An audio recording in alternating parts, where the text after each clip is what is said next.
Welcome back to another episode of Kate and Isaiah Living Large. I'm Isaiah. And I'm Kate. And on this episode, we are in a brand new space. So we're going to talk a little bit about Caitlin's debut stage with being the last person, the headliner. The word That's you're the looking word for. I'm looking for. Yeah. Headliner. We're going to talk a little bit about my move in my space, and we're just going to do some catching up today. Yeah, big catch up. There's a lot that's going on.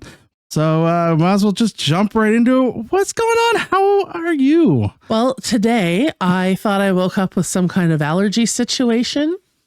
Awesome. Never had an allergy before, though. So it turns out, as I spent the day with my parents who were in their 60s, I've caught yet another cold this year. That's fun. You are just getting them. You're just checking them off, right? Yeah, germ bag by the season. So apologies for that. Perfect. In your weakened immune system as I move into the space. Yeah, spaces. So you're welcome. Oh, perfect. And also getting used to new angles here. And Yeah. views of myself that I'm going to avoid looking at. You're going to avoid looking at yourself? Oh, perfect. Yeah. I like it. But things are good. I just came off another run of shows, as you know. Yes. I can get more into that later. But next week, actually, I have a week of band shows on April 6th. Sweet. It's the 10-year anniversary of the Second Chance Band. Oh my goodness. Which is I think I've talked about it before. It's just an amazing program where adults have learned instruments. And now there's a cohort who started at the beginning of the 10-year cycle, and then people who cycled in and out, of course. And I'm sitting in with them for this concert, and it's just such an exciting thing to be a part of. Yeah. And then on Thursday, the St. Mary's Band has headlining a concert with Harborview and their senior bands. Sweet. At Harborview High. That's exciting. Maybe you should bring your nephew to see he can see what trombones really do. Really do. Because when I arrived here today, you weren't quite home because you're doing your last bit of moving, and the best thing about Isaiah's new spot is he lives right next door to his parents. True. So his mom had me in, and I finished my cup of tea that I had bought at Tim Hortons on the way, and we had a little visit with them, and it was pretty exciting. And so she was telling me that your nephew is finding the trombone a little bit boring right now. Well, it is a boring instrument. It's not. It's no it drums. does this. Zoop. Yeah, no. I hope that it's not. So there's a cat walking around us right now, and I was hoping it got in the frame, but it did not. So this is the St. Mary's Band. That's the one that their place they usually are burnt down, right? Yeah, and we're in the rebuilding process. That's where Second Chance Band operates out of as well, because we're all under the umbrella of the St. Mary's Band. Yeah, okay. And St. Mary's Band is 123 years old. That's crazy. You should see some of the original members. Oh yeah, I'm sure they're dust in the wind. You should see them in the band. If you take a look at the band, you'd believe it. No, just joking. No, it's it's exciting. We're actually ramping up to prepare for our 125th anniversary in the next couple of years. That's crazy. They're talking some big swing things. So big swing things. Yeah, exactly. Oh yeah. I didn't even mean to pun that one. And then the Back in Time Big Band is performing as a fundraiser for the cardiac part of the hospital, the heart center. The heart center. Oh, it's a day. It's a day in May. So get your tickets for that. It's going to be organized by a lot of the same people who used to do the Christmas with the Cops. So you're going to see a lot of those vocalists, and our band's going to play backup band. It's going to be awesome. It's called a big band something. Big band something. I like it. The Imperial Theater in May. Nice. I like that. That's cool. In May. That's like 2 months away. Yeah. Like a month away as of Wednesday. I know, and we'll talk more when this comes out. We'll talk more about that in our next episode. Ooh-wee. So tell me about your move. How's it all going? Oh, as you know, as we're recording today, we finally got our final stuff moved. It's been a long move, right? Because we kind of started like in January, really. Yeah. But the last bit of it was pretty fast. It took us maybe like 3 hours to get all the big stuff moved. Right. So, and obviously we're all set up now, and sort of it's behind you where you guys don't see is is a bunch of boxes still. Right. But this side's all set up. This is it was funny. They just gave me a tour, Isaiah and his lovely wife Andrea, and there's parts of this house that look like they've lived here for an eternity. Like I kind of teased Isaiah a little bit because he's got a growler collection.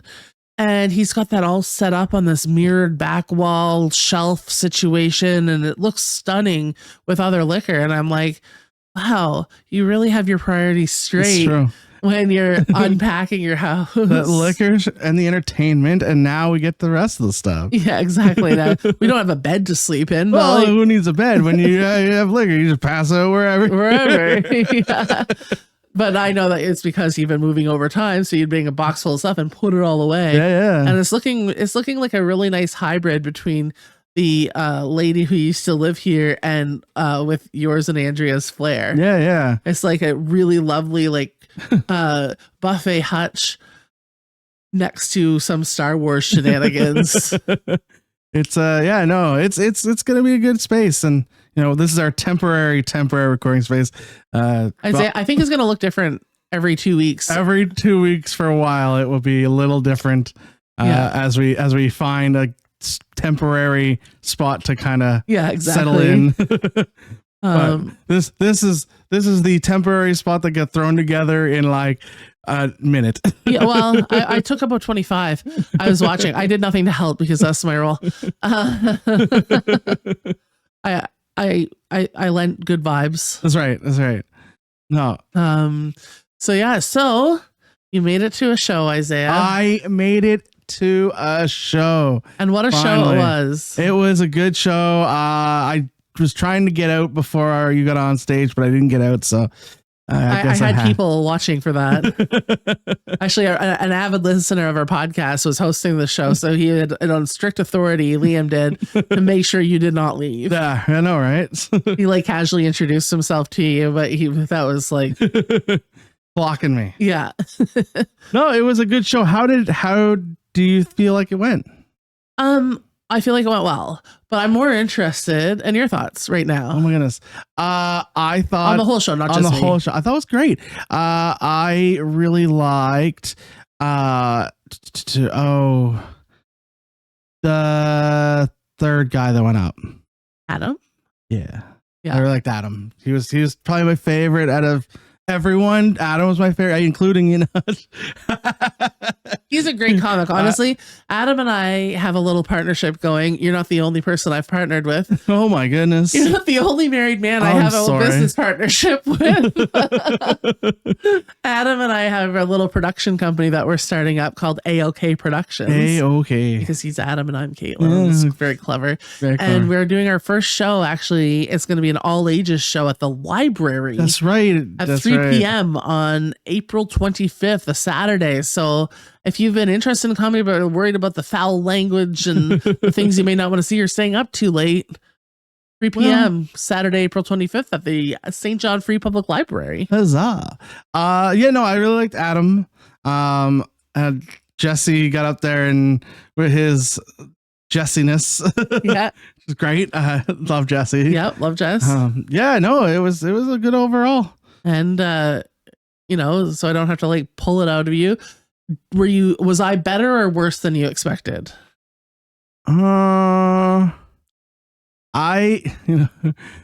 It's funny. So it's going to sound bad, but I mean it as a compliment. You were as funny as I expected you to be. Okay. Does that make sense? Well, it depends on how funny you expected me to be. It's meant as a compliment. I know you're funny. Right, because we spend a lot of time together. So it was as funny as I thought he would be. Okay. So what you're saying is I delivered on my expectations. And that's excellent. I'm happy to meet expectations. Love exceeding them, but you don't get the raise, but yeah. You're doing well. You're doing well. Keep up the great work. No, it was so nice to see you guys there. It really was. I know we've had this running gag for a long time, but it meant a lot to have you in the room. Yeah. No, listen, it almost didn't get to go because tickets sold out so fast. No. But Clive said it was the fastest sold out show for that. That's crazy. Yeah. Well, I'm pretty popular. No, Kind of a big deal. I am popular, but also Jesse's quite popular. Yes, that's it. And we stacked the lineup with some great comics. Like, I think it was a great show end to end. Yeah, no, it was really good. I had a few drinks. It was great. Yeah, love that. Gotta do that at Waste today. I did not have any drinks, actually. You did not? No, that was a bald face lie. Ah, see. That I just lied right through my teeth. Oh my God. I actually took a U-Ride to get there. Yeah. And I got there at like 4:30 thinking that I'd be able to like get in the zone and set up. But there was a birthday party out back and the room was booked until 6:30. So I was like, oh no. And then the front room, I thought maybe I'll just grab a quiet space to like get my thoughts together. Nope. It was filled with babies. Oh God. And I mean babies. That's insane. Like there's apparently some kind of like Facebook group of parents. Like a mom talk, but like Facebook. Yeah, it was mom and pop. Okay. For wobbly pops. Sure. And so many babies.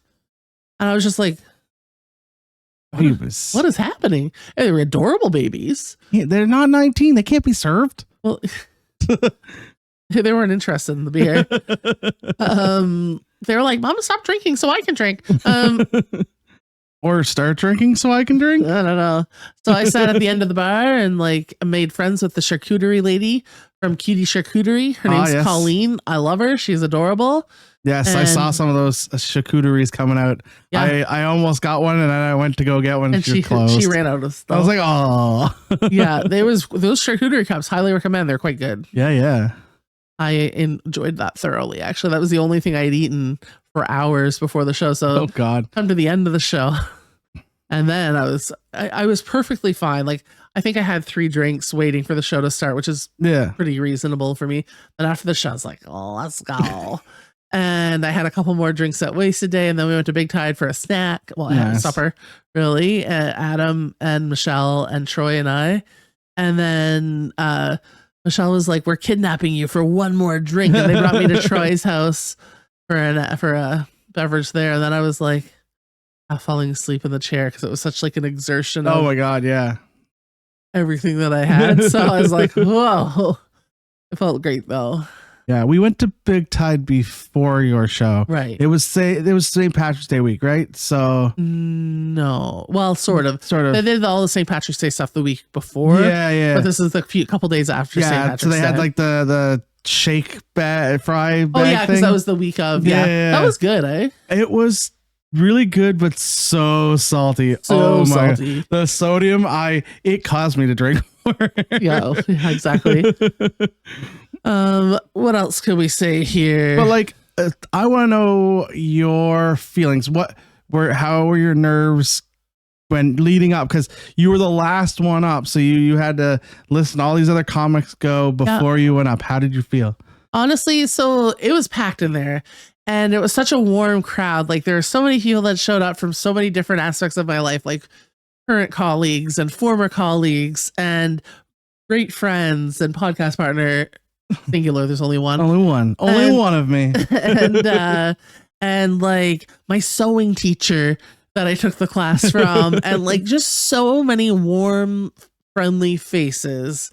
And it was just, I started to feel like the warmth and the love from having that many people. It's what a feeling to have that many people just turn up for some shenanigans that you do, right? Just let me tell some jokes here. And then the lineup, of course, was a lot of good friends and people whose work I really respect. And then, of course, Jesse raising money for the Uptown Fridge is amazing too. So I had been more nervous than I usually am leading up days ahead, like, because ultimately I just don't want to let people down. I knew it was a sold out show. I just felt like I needed to deliver. Right. No. And, people paid some money and like showed up on a Saturday night. Like, let's make it worth their while. And I knew that I put enough people on the lineup that were hilarious that even if they got to me at the end, okay, whatever. But I also wanted to do a good job. Yeah. I always want to do a good job. That's who I am as a person. I don't show up anywhere and think, gee whiz, I want to be mediocre today. Right. No. Well, obviously. I don't want to meet expectations. Well, you meet expectations with me. But you had high expectations of me. I did have this. Is that fair? Is that fair? You had high expectations of me? I had high expectations. You meet expectations on my. You might exceed on some other scale, but because you are who you are, you meet expectations. I expect you to do more. Okay. And so, so I had all that. But then, like, while watching other people, like you say, the adrenaline was getting to me, and I was like getting excited and like, okay. But I liked what I was wearing. I felt good in my I felt good in my skin, if that makes sense. Yeah. And I don't always feel your clothes weren't touching you. Exactly. I don't always feel good in my skin. Like I don't feel like every time I glance over at the screen, I'm not a fan of. I'm not a fan of the skin that I'm in right this second. If I'm being honest, and this is what this podcast is about, right? Is that like, ugh. Hopefully you're listening to this on audio. and our YouTube numbers just shot right up. Yeah, exactly. And like, and it's so much of that has very little to do with the size you are. It's just how you feel in the moment and angles and like, because I looked the same as I do right now and felt like $1 million today that I disrobed at the Comic Sutra to be Mean Dean or whatever. I talked about that, right? And like that freedom, it's just right now, not really feeling That's fair. But I digress because you asked a question about, the minute I walked on stage and the applause broke out and I said like two things that are only moderately funny, like and then just I felt like people were just there for me, and I was like, oh yeah, this is a feeling that I'm gonna chase this feeling for the rest of my life. Oh yeah, like last and last and last and last, and I keep going. And there's one joke that's a little dicier that I saved toward the end that I'm definitely gonna rewrite a little bit, and but even that got some laughs, so even though it was polarizing. And I'm not going to tell it here. You'll have to donate to the. Donate to the. We don't have Patreon to hear the joke. But I'll hit me up and I'll tell you what the joke is. But I've definitely rewritten it. And but it was an opportunity to try that in a warm, friendly crowd that was going to forgive me at the end. And and just.